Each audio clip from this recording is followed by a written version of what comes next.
Here we have a Peavey Nanovalve amp. It's a 5-watt single-ended EL84 based amp. It has a single power valve EL84, a single 12AX7 preamp valve. It has no tone stack, it just has a volume control. These amps were quite popular about 10 years ago. A whole lot of different companies have brought them out. Probably all made in the same factory in China, as it happens. I don't know that, but this is the Peavey offering.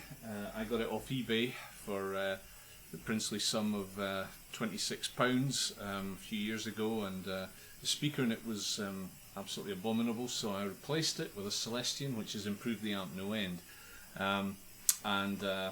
I've grown to quite like this amp.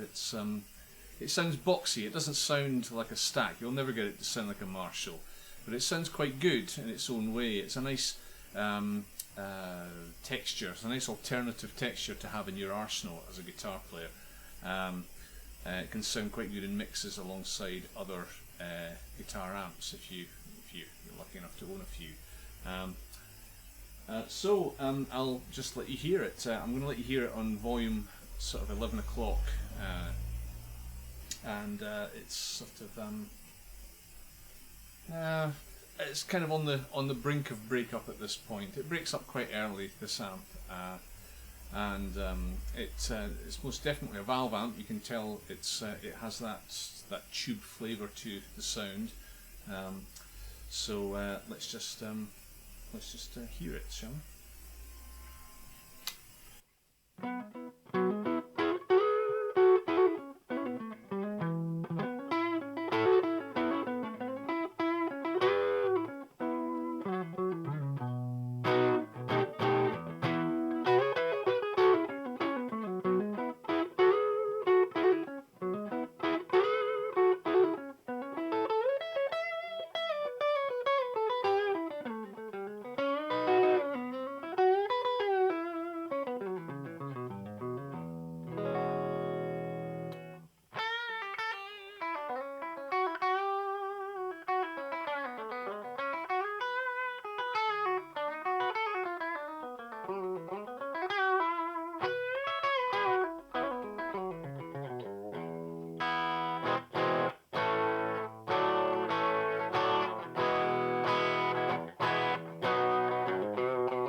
That's a kind of basic lower level sound, so I'm going to turn it up now and we can hear some of the kind of more distorted sounds you can get from it. It's quite good at kind of showing the differences between different models of guitar. Not all amps do that.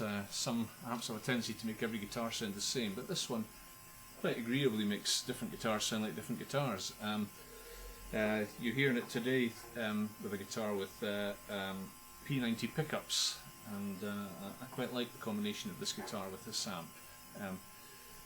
To be honest, Fender guitars sound a little bit too bright with this amp, and there's no tone control, so there's nothing you can do about that, except turn down the tone of the guitar, and then you're going to lose all your dynamics and the sounds, unless you've got one of these fancy new ones.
Feedback at 5 watts, who'd have thought, eh?